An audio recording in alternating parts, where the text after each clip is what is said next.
أعوذ بالله من الشيطان الرجيم بسم الله الرحمن الرحيم أتل ما أوحي إليك من الكتاب وأقم الصلاة إن الصلاة تنهى عن الفحشاء والمنكر. السلام عليكم ورحمة الله وبركاته. إن الحمد لله والصلاة والسلام على من لا نبي بعده. أعوذ بالله من الشيطان الرجيم بسم الله الرحمن الرحيم أتل ما أوحي إليك من الكتاب وأقم الصلاة إن الصلاة تنهى عن الفحشاء والمنكر إلى آخر الآية. عن أنس رضي الله تعالى أنه قال قال رسول الله صلى الله عليه وسلم من صلى لله 40 يوما في جمعة يدرك التكبيرة الأولى كتب له براءة من النار وبراءة من النفاق. رواه الترمذي أو كما قال عليه الصلاة والسلام. আলহামদুলিল্লাহ, সমস্ত প্রশংসা সেই মহান আল্লাহ সুবহানাহু ওয়া তাআলার দরবারে আদায় করছি, যিনি আজকে আমাদেরকে পবিত্র গুরুত্বপূর্ণ জুমার দিনে আল্লাহ পাক রব্বুল আলামিন আমাদেরকে হায়াতে তৈয়বা সিহাতে কুল্লিয়া যাবতীয় সুস্থতা আল্লাহ পাক দান করে তেনার পবিত্র ঘরে আমরা সাপ্তাহিক গুরুত্বপূর্ণ ফজিলতপূর্ণ একটি জুমার দিনে আল্লাহ পাক আমাদেরকে হায়াতে তৈয়বা যাবতীয় আমাদের চাওয়া পাওয়া সব কিছু আল্লাহ পাক আমাদেরকে দান করেছেন। সেই মহান মনিবের দরবারে আমরা কালিমাতুশ শুকুর আদায় করছি, বলেন আলহামদুলিল্লাহ। আকায়ে নামদার দাজদারে মদিনা হুজুরেপুর নূর সাইয়্যিদুল মুরসালিন শাফিউল মুস্তাফা, আমাদের শাফায়াতের কান্ডার রহমতের ভান্ডার, সেই রাসূলের শানে রাসূলের মানে সওয়াবের উদ্দেশ্যে আমরা ছোট্ট একটি দরুদ সালাম বর্ষিত হোক সেই রাসূলের শানে আমরা সকলে বলছি সাল্লাল্লাহু আলাইহি ওয়াসাল্লাম। তা সম্মানিত উপস্থিতি, আজকে আমি আপনাদের সামনে সূরাতুল আনকাবুত, এই সূরাটি আল্লাহর নবী সাল্লাল্লাহু আলাইহি ওয়াসাল্লাম তেনার মাক্কি জীবনে অবতীর্ণ হয়। ক্রমিক নাম্বার অনুসারে এটি 29 নাম্বার সূরা, আয়াত নাম্বার হলো 45। এই গুরুত্বপূর্ণ একটি আয়াতের অর্ধেক অংশ আমি আপনাদের সামনে উপস্থাপন করেছি। এর সাথে সাথে জামিউত তিরমিজি 241 নম্বর হাদিস আমি আপনাদের সামনে উপস্থাপন করেছি। আল্লাহ পাক রব্বুল আলামিন আমাদেরকে আজকের জুমার দিনের আলোচনা শোনার পরে বাস্তব জীবনে আমল করার তৌফিক দান করেন। আমরা সকলে বলছি আল্লাহুম্মা আমিন। তা সম্মানিত উপস্থিতি, আমরা দোয়া কামনা করছি সেই রবের, যিনি আমাদেরকে এখন পর্যন্ত সুস্থ রেখেছেন। বলেন ঠিক কিনা? এর পাশাপাশি দোয়া করছি আমরা এই জামাত থেকে যত সমস্ত লোক দুনিয়ার থেকে চলে গেছে, আমরা কামনা করছি আল্লাহ তাদের জিন্দিগির সমস্ত গুনাহ খাতা ক্ষমা করে দিয়ে বিনা হিসাবে জান্নাতের ব্যবস্থা করে দাও। আমরা বলছি আল্লাহুম্মা আমিন। এর সাথে সাথে দোয়া কামনা করছি সেই মহান আল্লাহ সুবহানাহু ওয়া তাআলার দরবারে, যিনি জেনার জন্য দোয়া কামনা করছি, তিনি হচ্ছেন এমন এক ব্যক্তি, বিগত দিনে এই মসজিদের যিনি ক্যাশিয়ার ছিলেন, শ্রদ্ধেয় বড় ভাই আজহার ভাই, তিনি দুনিয়ার থেকে চলে গেছেন। আজকে 9টা 20 না 25 মিনিটে হবে। তা আমরা দোয়া করব আল্লাহ পাক তেনাকে যেন ক্ষমা করে দেন। বলেন আল্লাহুম্মা আমিন। ক্ষমা ছাড়া আমরা কেউ আল্লাহর কাছ থেকে বাঁচতে পারবো না। যারা দুনিয়ার থেকে চলে যায় তাদের মতো মাজলুম আর কেউ হতে পারে না। কবরের জীবনটাই হচ্ছে মাজলুমি জীবন, কোনো সহযোগিতা নাই, কোনো সাহায্য নাই, ওখানে কেউ কারো উপকারে আসবে না। যার যতটুক আমল অতটুক আমলের উপরে তার বিচার হবে। এজন্য কামনা করছি তার দুনিয়াবি জীবন যত আমল তিনি করেছেন, নেক আমল, এই আমলের বদৌলতে আল্লাহ পাক তার জিন্দিগির সমস্ত গুনাহ খাতা যেন ক্ষমা করেন। বলেন আল্লাহুম্মা আমিন। আর যদি আল্লাহর কাছে কবুল হয় নেক আমলগুলো, এর বদৌলে আল্লাহ পাক যেন বিনা হিসাবে জান্নাতের ব্যবস্থা করে দেন। বলেন আল্লাহুম্মা আমিন। আল্লাহ যেন কবুল করেন। তা সম্মানিত উপস্থিতি, আমি আপনাদের সামনে গুরুত্বপূর্ণ জামিউত তিরমিজির 241 নম্বর হাদিস, আমি আজকে হাদিসটা থেকেই আমার আলোচনা আমি শুরু করতে চাই ভূমিকা ছাড়াই। এই হাদিসটির গুরুত্ব দেখেন কী রকম। এই হাদিসের মধ্যে আমি যেটা দেখতে পাচ্ছি, যদি আমরা কেউ আল্লাহর একটা নির্দেশ আছে, এই নির্দেশটা যদি আমরা ফলো করতে পারি, তাহলে দুইটা জিনিস থেকে, দুইটা কাজ থেকে আল্লাহ পাক আমাদেরকে মুক্তি দান করবেন। কি বলবেন না সুবহানাল্লাহ? কয়টা জিনিস? দুইটা জিনিস থেকে আল্লাহ মুক্তি দান করবেন। তাহলে হাদিসটা বলি আগে। এই হাদিসটি বর্ণনা করছেন হযরত আনাস রাদিয়াল্লাহু তাআলা আনহু। তিনি বলেন, ক্বালা রাসূলুল্লাহ সাল্লাল্লাহু আলাইহি ওয়াসাল্লাম, রাসূলুল্লাহ সাল্লাল্লাহু আলাইহি ওয়াসাল্লাম বলেছেন, মান সাল্লা লিল্লাহি 40 ইয়াওমান ফি জুমআতিন। এর অর্থ হলো, মান, যে কেউ, নারী হোক পুরুষ হোক, নবী সাল্লাল্লাহু আলাইহি ওয়াসাল্লাম বলতেছেন, আল্লাহর সন্তুষ্ট করার জন্য 40 দিন জামাতে সালাত আদায় করে। কতদিন? আওয়াজ হয় নাই, সবাইকে বলতে হবে। 40 দিন। কথাটা কার? আল্লাহ নবীর কথা। কার কথা? আল্লাহ নবীর কথা। একটু মনে করেন তো, আলেম থাকলে একটু লক্ষ্য করেন। মান সাল্লা লিল্লাহি 40, 40কে আরবিতে বলা হয় 40, 40কে।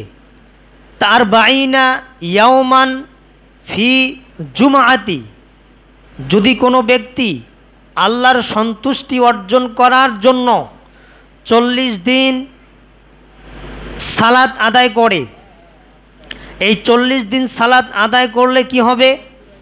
তারপরের অংশে আল্লাহ নবী সাল্লাল্লাহু আলাইহি ওয়াসাল্লাম তিনি বলছেন, ইউদরিকুত তাকবীরাতাল উলা, তাকবীরে তাহরিমা পাবে, অর্থাৎ সালাত আরম্ভ হওয়ার সময় উপস্থিত থাকবে। মানে জামাত শুরু হয়ে গেছে, আপনি চলে আসছেন, এটাকে বলা হয় তাকবীরে তাহরিমা। তাকবীরে তাহরিমা পাবে। তারপরে আল্লাহ নবী সাল্লাল্লাহু আলাইহি ওয়াসাল্লাম বললেন যে কুতিবা লাহু বারাআতান,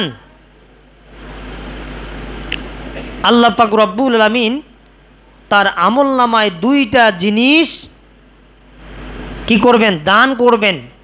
দুইটা জিনিস এমন গুরুত্বপূর্ণ দুইটা জিনিস। এক নাম্বার হলো বারাআতুম মিনান নার, জাহান্নামের আগুন থেকে তাকে মুক্তি দান করবেন। বলেন সুবহানাল্লাহ। কোথার থেকে? জাহান্নামের আগুন থেকে তাকে মুক্তি দান করবেন। এ কথাটা কে বলতেছেন? আল্লাহর নবী। কে বলতেছেন? আল্লাহর নবী। দুই নম্বরে ওয়া বারাআতুম মিনান নাফাক, ওই ব্যক্তির চরিত্র থেকে, ওই ব্যক্তির অন্তর থেকে, ওই ব্যক্তির আদর্শ থেকে মুনাফিকি দূর করে দিবেন। বলেন সুবহানাল্লাহ। কয়টা জিনিস পাওয়া গেল? দুইটা। এক নম্বর জাহান্নাম থেকে মুক্তি দিবেন। কে দিবেন? আল্লাহ। দুই নম্বর মুনাফিকি চরিত্র আল্লাহ পাক দূর করে দিবেন। তাহলে দুইটা পাইলাম। আবার বলেন তো সবাই কয়টা? দুইটা। এক নম্বর কি? জাহান্নামের আগুন থেকে কি করবেন? মুক্তি দান করবেন। দুই নম্বরে মুনাফিকি আল্লাহ পাক এই আদর্শ থেকে দূর করে দিবেন। তাহলে পাওয়া গেল কয়টা? দুইটা। তাহলে কন্ডিশন হলো তাকে আল্লাহর সন্তুষ্টি অর্জন করার জন্য 40 দিন জামাতে সালাত পড়তে হবে। কয় দিন? 40 দিন। এখন দেখেন তো, যারা 5 ওয়াক্ত সালাত পড়ে না, 40 দিনের হিসাব বাদ দেন, সারা দিনের সালাত যারা পড়ল না, ইচ্ছাকৃতভাবে তারা কি করলো? কবিরা গুনাহ করলো। কি করলো? কবিরা গুনাহ করলো। যদি ওই কবিরা গুনাহ অবস্থায় মৃত্যুবরণ করে, তার ঠিকানা কোথায়? জাহান্নাম। তাকে জাহান্নামে যাইতে হবে। তাহলে আপনি যে হাদিস খোলেন না কেন, কিতাবুস সলাত, কিতাবুস সলাত, কিতাবুস সলাত, প্রত্যেকটা হাদিসের ক্ষেত্রে অধ্যায় কায়েম করছে। সালাতের অধ্যায়, সালাতের অধ্যায়, সালাতের অধ্যায়, কিতাবুস সলাতুদ দোয়া, দোয়ার অধ্যায়, দোয়ার অধ্যায় আল্লাহর নবী সাল্লাল্লাহু আলাইহি ওয়াসাল্লাম তিনি লাগিয়েছেন এভাবে। তাহলে সালাতের গুরুত্ব আছে না নাই? আছে। তাহলে এবার আসেন, এই যে হাদিসটি আমি আপনাদের সামনে বললাম, এই হাদিসটি হচ্ছে জামিউত তিরমিজি। নামটা বলেন তো ভাই একটু। জামিউত তিরমিজি, হাদিস নাম্বার 241। কত নাম্বার হাদিস? কি মুখস্থ থাকবে তো? সহজ হাদিস। তাহলে 40 বলেন তো, 40 দিন মনে আছে না হাদিসটা? 40 দিন জামাতের সাথে সালাত পড়লে দুইটা কাজ থেকে আল্লাহ পাক মুক্তি দান করেন। এক নম্বর জাহান্নাম থেকে বাঁচাই দিবেন। দুই নম্বর মুনাফিকি চরিত্র থেকে আল্লাহ পাক দূর করবেন। কি হাদিসটা মুখস্থ থাকবে না? সহজ হাদিস, মনে রাখবেন। এখন আসেন, আমি আজকে আপনাদের সামনে সূরা আনকাবুত, সবাই বলেন তো কি সূরা? সূরা আনকাবুত 29 নাম্বার সূরা। কত নাম্বার সূরা? আয়াত নাম্বার 45। কত নাম্বার আয়াত? 45 নাম্বার আয়াত। এই সূরাটি আল্লাহর নবী সাল্লাল্লাহু আলাইহি ওয়াসাল্লাম তেনার মাক্কি জীবনে অবতীর্ণ হয়। কোন জীবনে? মাক্কি জীবনে অবতীর্ণ হয়। আজকে আমি এই হাদিসটাকে লক্ষ্য করে, এই হাদিসের অনুকূল থেকে আজকে আমি গুরুত্বপূর্ণ সালাত সংক্রান্ত মাসআলা মাসাইলের উপরে আমি আপনাদের সামনে কথা বলবো এই আয়াতটা থেকে। তা আল্লাহ বলেন, কি বলেন দেখেন, সূরা আনকাবুত আয়াত নাম্বার 45। আল্লাহ বলেন, উতলু মা উহিয়া ইলাইকা মিনাল কিতাবি ওয়া আকিমিস সালাহ ইন্নাস সালাতা তানহা আনিল ফাহশাই ওয়াল মুনকার। বলেন আল্লাহু আকবার। এই আয়াতটা কে নাজিল করছেন? আল্লাহ নাজিল করছেন।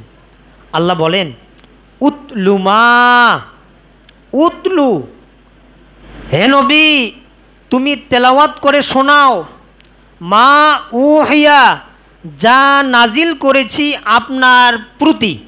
কার প্রতি? আল্লাহ নবীর প্রতি। কার প্রতি ভাই? আল্লাহ নবীর প্রতি। ইলাইকা ওয়াকিমিস সালাহ, যে ওহিটা আমি নাজিল করলাম আপনার প্রতি, আপনি বলে দিন ওয়াকিমিস সালাহ, সালাত প্রতিষ্ঠা করতে হবে। কি করতে হবে? সালাত প্রতিষ্ঠা করতে হবে। আর যদি কেউ সালাত প্রতিষ্ঠা করে বা সালাত পড়ে, সালাত পড়লে আল্লাহ পাক রব্বুল আলামিন রাসূলকে জানাচ্ছেন, ইন্নাস সালাতা তানহা আনিল ফাহশাই ওয়াল মুনকার, নিশ্চয় সালাত সমস্ত ফাহেসা অশ্লীলতা যাবতীয় গুনাহের কাজ থেকে এই সালাত প্রত্যেকটা আদায়কারীকে আল্লাহ পাক রব্বুল আলামিন বাঁচায় দেন। বলেন সুবহানাল্লাহ। প্রত্যেকটা সালাত আদায়কারীকে। তাহলে এই সালাত যে আমরা পড়ব, প্রতিষ্ঠা করব, সালাত যদি আমরা রাসূলের পদ্ধতিতে পড়তে না পারি, এই সালাত কবুল হবে কি? বলেন তো ভাই, বলেন তো সবাই, কবুল হবে কি?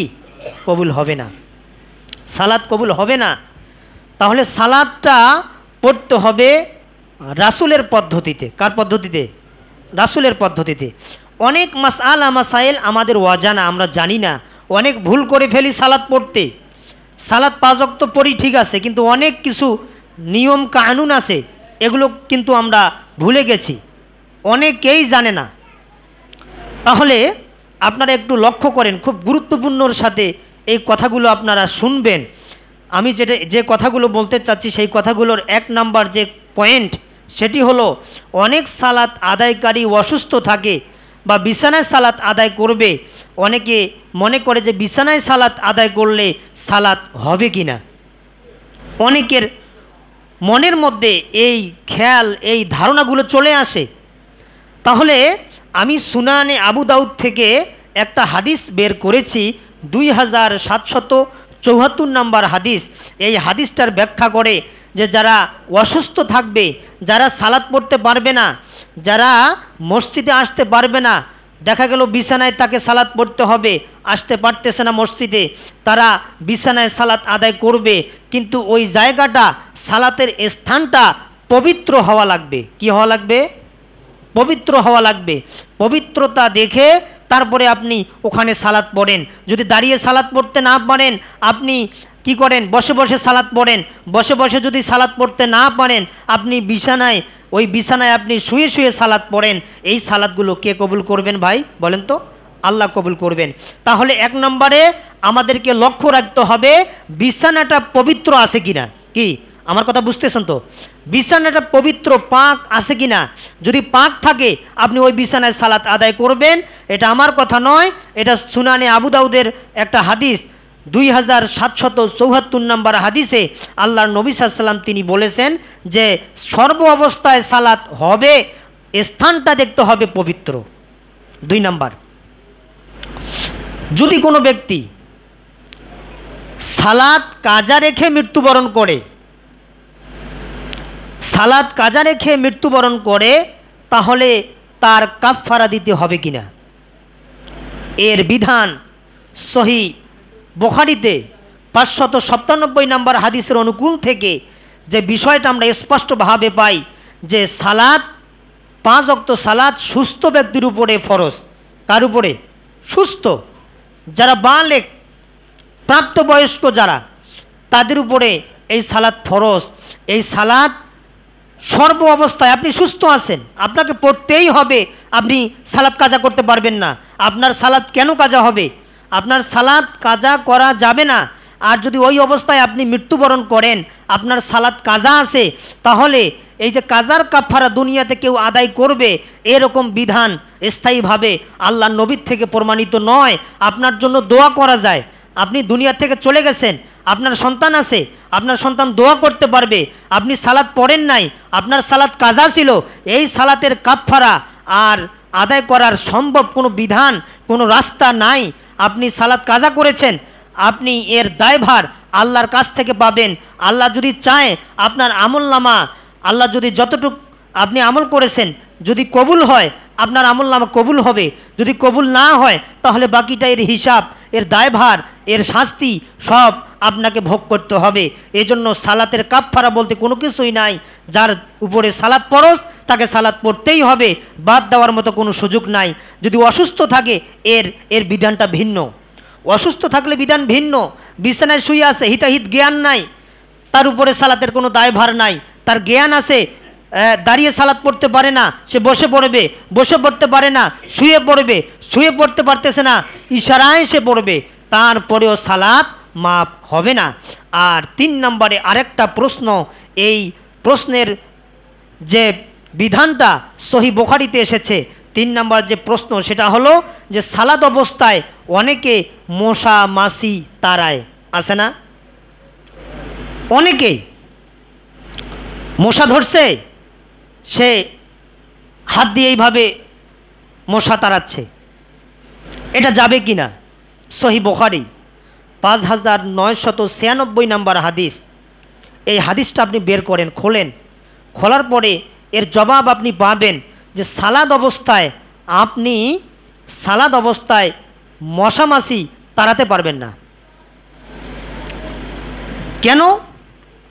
এতে খুশু নষ্ট হয়, খুশু সালাতের মধ্যে একাগ্রতা এটা নষ্ট হয়ে যায়। আর সালাতের মধ্যে এই যে বিধানটা যে মশা মাছি তারা যাবে না, এই যে বিধানটা যারা বলে, আমি কিন্তু এখনও বলি নাই, রায় কিন্তু আমি এখনও দেই নাই, যারা বলে যে যাবে না, মশা মাছি তাড়ানো যাবে না, এরা আসলে কিন্তু এই সহিহ বুখারীর হাদিসটা ওদের নজরে পড়ে নাই। সালাদ অবস্থায় আপনি দেখতেছেন যে পিছন থেকে আওয়াজ আসতেছে যে একটা বাচ্চা পুকুরে পড়ছে, একটা মহিলা চিল্লাচ্ছে, বলতেছে যে এই বাচ্চা, অমুকের বাচ্চা পুকুরে পড়ছে, পানি খাচ্ছে, ডুবে গেছে। ওই মুহূর্তে আপনি সালাত ছেড়ে দিয়ে ওই বাচ্চাকে আপনি বাঁচাতে যাবেন, সালাত ছেড়ে দেওয়া যাবে? তা এই হাদিসের অনুকূল থেকে আমরা স্পষ্টভাবে বিধানটা পাই যে সালাত অবস্থায় যদি একটা বাচ্চাকে উদ্ধার করা যায়, একটা বাড়িতে আগুন লাগছে, আপনি সালাত ছেড়ে দিয়ে আগুন নিভানোর জন্য আপনাকে যাইতে হবে, এই বিধান যদি হাদিস দেয়, এই বিধান যদি ইমামরা দেয়, মুহাদ্দিসগণরা দেয়, তাহলে মশা মাছি আপনার শরীরে পড়তে পারে, এটা স্বাভাবিক ব্যাপার, আপনি তাড়াবেন। এটা হচ্ছে সহিহ বুখারী 5996 নম্বর হাদিসের ব্যাখ্যাতে এই কথাটা স্পষ্ট আমরা পাই। এজন্য সালাতের মধ্যে মশা মাছি তাড়ানো যাবে, এর কোনো সমস্যা নাই। আর 4 নম্বর আর একটা বিধান, একটা ব্যক্তি সালাত পরে কিন্তু বিড়ি খায়, একটা ব্যক্তি সালাত পরে সিগারেট খায়, একটা ব্যক্তি সালাত পরে জর্দা খায়, একটা ব্যক্তি সালাত পরে গুল খায়, এগুলো খেয়ে সালাত কবুল হবে কিনা? এর দলিল সুনানে আবি দাউদের 3681 নম্বর হাদিসে স্পষ্টভাবে আল্লাহর নবী সাল্লাল্লাহু আলাইহি ওয়াসাল্লাম তিনি বলেছেন, বিড়ি, সিগারেট, জর্দা, গুল এগুলো সুন্নত না নফল খাওয়া? সবাইকে বলতে হবে, যারা যেটা জানেন সেটাই বলেন। জর্দা খাওয়া কি? হারাম। বিড়ি খাওয়া কি? হারাম। সিগারেট খাওয়া হারাম। গুল খাওয়া হারাম। এই গুল কি দিয়ে তৈরি হয়? এই তামাকের পাতা দিয়ে না? তামাক। আপনি আমাকে একটা প্রমাণ দেন তো যে তামাক বাদ দিয়া যত আবাদ আপনি করেন, যত আবাদ আছে, গরু ছাগল যায় না? বলেন। পাটা শাক ফেলাইছেন, ওখানে ছাগল কি যাবে না? গরু। এই ধান কাটছেন, গরু যাবে না? ছাগল। কিন্তু একমাত্র এই আবাদ কোনো বেড়া লাগে না, কোনো পাহারা লাগে না, কোনো সমস্যা নাই, সেই আবাদের নাম হলো তামাক। যেই তামাক দিয়ে গুল হয়, যেই তামাক দিয়ে জর্দা হয়, যেই তামাক দিয়ে কি হয়? বিড়ি সিগারেট হয়। তা যেই আবাদটাতে গরু ছাগল খায় না, যেগুলা গরু ছাগল খায় না, বিনা বেড়া জালে যেটা আবাদ হয়, খুব সুন্দর, কোনো খাটনি লাগে না, বেশি খাটনির প্রয়োজন নাই, বাড়িতে ঘুম পারেন, কোনো সমস্যা নাই, গরু ছাগল পর্যন্ত যাবে না। যেগুলাতে গরু ছাগল পর্যন্ত খায় না, মানুষ খায়, এরা গরু ছাগলের থেকে খুব ভালো না খারাপ? বাপরে বাপ, কি অবস্থা দেখেন। এই জন্য আল্লাহ বলেন, ওয়ালাকাদ যারানা লিজাহান্নামা কাসীরাম মিনাল জিন্নি ওয়াল ইনস, আমি জাহান্নাম তৈরি করেছি অসংখ্য মানুষ অসংখ্য জিনের জন্য। কারণ হলো এরা শোনার পরে না শোনার ভান করে। আমি অন্তর দিয়েছি, অন্তর দিয়ে অনুধাবন করে, সব বোঝে কিন্তু মানে না। আমি তাদেরকে চোখ দিয়েছি, দেখার পরে না দেখার ভান করে। আল্লাহ পাক তিনি বলেন উলাইকা কাল আনআম, এরাই হচ্ছে গরু ছাগল। এরাই হচ্ছে কি? গরু ছাগল। বালহুম আদল, এদের থেকেও আবার খারাপ এরা। যারা বোঝে শোনে দেখে মানে না, এরাই হচ্ছে গরু ছাগল, এদের থেকেও আবার খারাপ। তাহলে যেগুলা গরু ছাগল খায় না, যেগুলা গরু ছাগল মানে সঙ্গে না, ওগুলা মানুষ খায়, এরা কি গরু ছাগলের থেকে ভালো না একেবারেই খারাপ? একেবারেই খারাপ।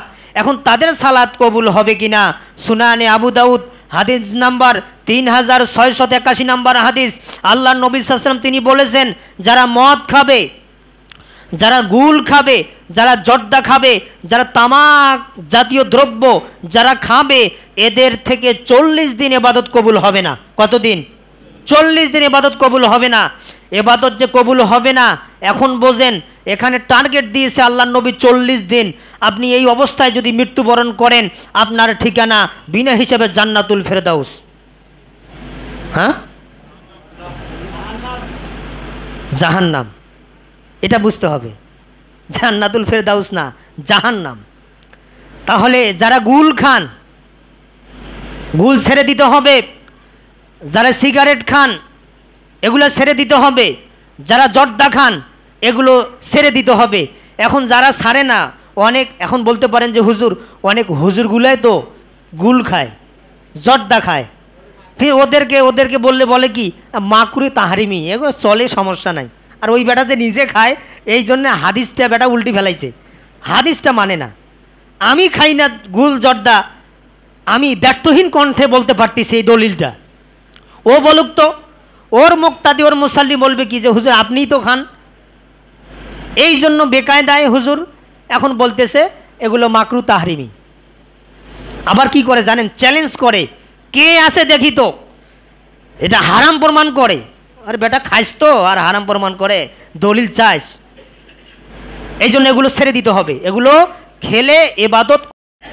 মোবাইলে গান বাজনা অশ্লীল ছবি থাকে, এই ফোন নিয়ে সালাত আদায় করা যাবে কিনা? আছে না, অনেক বড় মোবাইল আছে, মোবাইলে অনেক কিছু থাকে, এই ফোন নিয়ে সালাত আদায় করা যাবে কিনা?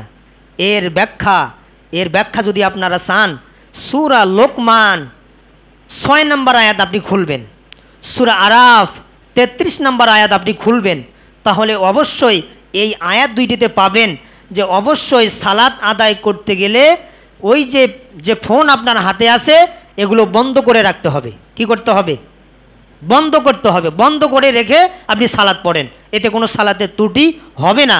তারপরে সালাতের মধ্যে এক কথায় ইমামের পিছনে আপনি দাঁড়িয়েছেন অথবা আপনি একাকী সালাত পড়তেছেন, আপনি সালাতের মধ্যে পিতামাতার জন্য কোথায় দোয়া করবেন স্থান অনেকেরই জানা নাই। আছে আপনাদের জানা? সালাতের মধ্যে দোয়া করা যায়। এই দলিলটা সহি মুসলিম 479 নম্বর হাদিসে আল্লাহর নবী সাল্লাল্লাহু আলাইহি ওয়াসাল্লাম তিনি বলেছেন যে পিতামাতার জন্য শুধু নয়, যে কোনো দোয়া আপনি সালাতের মধ্যে করতে পারবেন। যখন আপনি তাকবীরে তাহরিমে বাদার পড়ে সানা পড়েন, সূরা ফাতিহা পড়ার মধ্য দিয়ে আপনি দাঁড়িয়ে দাঁড়িয়ে আল্লাহর কাছে আপনি দোয়া করতে পারেন। বলেন সুবহানাল্লাহ। যখন আপনি রুকুতে যান, রুকুতে দোয়া কবুল হয়, আপনি রুকুতে আপনার পিতামাতার জন্য দোয়া করতে পারেন। তারপরে যখন দুই সেজদার মাঝখানে একটা দোয়া আছে, ওই ফাঁকে আপনি আপনার পিতামাতার জন্য দোয়া করতে পারেন। সহি মুসলিমের 479 নম্বর হাদিসে স্পষ্টভাবে আল্লাহর নবী সাল্লাল্লাহু আলাইহি ওয়াসাল্লাম দলিল দিয়েছেন, এখানে বর্ণনা হয়েছে। এগুলোর থেকে আমরা পাই পিতামাতার জন্য সালাতের মধ্যেই দোয়া করা যাবে, রুকুতে দাঁড়িয়ে দুই সেজদার মাঝখানে সালাম ফেরার আগ পর্যন্ত। আপনি কয়েকটা জায়গা আছে, কিছু বই আছে সালাতের, ওগুলোতে দেখে আপনারা অবশ্যই দোয়া কবুল হয় কোন জায়গায়, এগুলো দেখে আপনারা নেবেন। বিস্তারিত আর কথা বললাম না। আর আরেকটা ব্যাপার হলো, সেটা হলো যারা সালাত পড়ে না তারা যদি দান সদকা বিভিন্ন কিছু আল্লাহর রাস্তায় দেয়, তাদের দান কবুল হবে কিনা? আছে না? অনেকে নামাজ পড়েই না কিন্তু দান করে। অনেক হিন্দু ধর্ম সে পালন করে, হিন্দু ধর্ম মানে, কিন্তু দান করে। তার দান কবুল হবে কি না, কি আমাদের প্রশ্ন আসে না? অনেকে বলে কি, যদি কোনো হিন্দু অমুসলিম মসজিদে দান করে ওই টাকা দিয়া টয়লেট তৈরি করো, আসে না? বলে না অনেকে শোনে নাই আপনারা? এটা ফালতু কথা, এটা ফালতু কথা। আপনি জানলেন যে একটা হিন্দু টাকা দিল, আপনি এখন মনে করতেছেন হিন্দুর টাকা, এই জন্য এই টাকা মসজিদে লাগা যাবে না, এটা টয়লেটে আবার প্রস্রাবখানায় লাগাতে হবে। এখন আরেকটা আমি প্রশ্ন করি, এমন এক হিন্দু আছে দান করলো, আপনার বক্সে টাকা ঢুকে দিল 500 টাকা, আপনি জানলেন না, আপনি ওই টাকা কোথায় লাগাবেন এখন বলেন তো? আপনি কোথায় লাগাবেন? অনেকে মসজিদ মাদ্রাসায়, এই এখন প্রযুক্তির যুগ, ইন্টারনেট ফেসবুকে এখন অনেকে মসজিদের জন্য কালেকশন করে, মাদ্রাসার জন্য কালেকশন করে। অনেক প্রবাসী আছে অমুসলিম, তারা 50,000 টাকা ঢুকাই দিল। আপনি কি করবেন টাকাটা? এখন আসেন, হিন্দুর কথা বাদ দেন, যারা নামাজ পড়ে মুসলমান বলে দাবি করে, যে টাকাটা দান করবে বা দান করতেছে ওই টাকাটা সুদের টাকা। ওই টাকাটা কি টাকা? সুদের টাকা। সুদের টাকা হালাল না? তা আপনি সুদের টাকা দিচ্ছেন মসজিদে, ওইটা আবার লাগানো হচ্ছে, আপনারটা জায়েজ? একটা অমুসলিমের টাকা, এটা হারাম, টয়লেটে লাগাতে হবে। আর আমরা নামধারী মুসলমান কিন্তু কামে নাই, সুদের সাথে জড়িত, জেনার সাথে জড়িত, ঘুষের সাথে জড়িত, ওই টাকা দিয়ে আমরা দান করতেছি, গরিব মিসকিনকে দিচ্ছি, মাদ্রাসায় দিচ্ছি, মসজিদে দিচ্ছি, ওই টাকা কি হবে? হালাল হবে। ওই যে মুখে দাড়ি আছে, মাথায় টুপি আছে, পাঞ্জাবি আছে, একদিন হলো নামাজ পড়ি, ওই আগাটা যে কাটা আছে, নামের মুসলমান, এই জন্য মনে করতেছে হারাম হইল কবুল, আল্লাহ আমার, নবী আমার, যাহা কিছু আছে ইসলাম ধর্মের সব আমাদের, কোনো সমস্যা নাই, হারাম হলেও চলবে, এটা অনেকে মনে করে। এখন আসেন, দান যেটা করবেন ওই টাকাটা আপনার হালাল হতে হবে, পবিত্র হতে হবে। যদি পবিত্র হয়, হিন্দুর টাকাও যদি হয় ওই টাকা মসজিদে লাগানো যাবে, ওই টাকা মাদ্রাসায় লাগানো যাবে। কিন্তু একটা অমুসলিম এই নেকিটা পাবে কি পাবে না, এটা কার হাতে? আল্লাহ জানে, আমি বলতে পারি না, আপনি বলতে পারবেন না। তার টাকাটা হালাল কিন্তু তার ধর্ম আলাদা, কিন্তু দান করলো একটা মুসলমানের প্রতিষ্ঠানে, তার টাকাটা হালাল না হারাম এটা মতনৈক্য পার্থক্য আমরা করতে পারি না। তার হালাল টাকা যদি হয় এর নেকি আল্লাহ দিতেও পারে, দিবে এটা বললাম না, দিতেও পারে আল্লাহর হাতে তার। কারণ বাইতুল্লাহ যখন নির্মাণ হয় অমুসলিম মুশরিকরা কি সহযোগিতা করে নাই? আসে, ও দলিল জানেন না মনে হয় এখনও, তা ওদিকে যাচ্ছি না। তাহলে আপনি যদি সালাত পড়েন, আপনার দানটা যদি অপবিত্র হয় তাহলে ওই দানের নেকি আপনি পাবেন না। ওই দানটা আপনার পবিত্র হতে হবে, ওই দানটা আপনাকে পবিত্র হওয়ার জন্য যাহা কিছু দরকার আপনাকে চেষ্টা করতে হবে। কিন্তু সালাত শর্ত, সালাত পড়তেই হবে, সালাতটা লাগবে। সালাত যদি আপনি না পড়েন, দান করতেছেন, এর বিনিময় পাবেন কি না আল্লাহ জানেন, সালাতটা লাগবে। তা সম্মানিত উপস্থিতি, অনেকগুলো আমি বিষয় আপনাদের সামনে বলতে চাচ্ছিলাম, কিন্তু সময় যেহেতু কম, এখন দিন ছোট, বেশি কথা বলা যাচ্ছে না। তা আমি আজকে যে কথাগুলো আপনাদের সামনে বললাম, অনেক শিক্ষার কথা, আরও অনেক কিছু আছে বলার, আমি বাকি কথাগুলো আগামী জুমায় বলবো। আজকে আমি আপনাদের সামনে যে কথাগুলো বললাম, এই কথাগুলোর উপরে আমাদের সকলকে আমল করার তৌফিক যেন দান করেন, আমরা সকলে বলছি আল্লাহুম্মা আমিন। তা সম্মানিত উপস্থিতি, আজকে কথা বললাম আমি আপনাদের সামনে সূরাতুল আনকাবুত। বলেন তো কোন সূরা? হয় নাই, সবাই বলেন। মানে আল্লাহর সাথে বেজার আছেন নাকি আপনি? একটা নাম, একটা পবিত্র কোরআনুল কারিমের সূরার নাম বলতে সমস্যা আপনাদের? সূরাতুল আনকাবুত, সবাই বলেন। 29 নম্বর সূরা, 45 নম্বর আয়াত। এটা সূরা মক্কায় অবতীর্ণ। কোথায় অবতীর্ণ? মক্কায় অবতীর্ণ।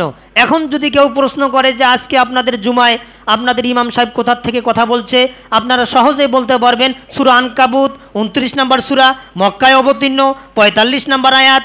যে বিষয়ের উপরে কথা বলছে, যে সালাতের গুরুত্বপূর্ণ মাসআলা মাসাইলের উপরে কিছু কথা বলছে, এ কথাটা আপনারা বলতে পারবেন। আমার আলোচনা শেষ। সুবহানাকা লা ইলমা লানা ইল্লা মা আল্লামতানা ইন্নাকা আনতাল আলিমুল হাকিম।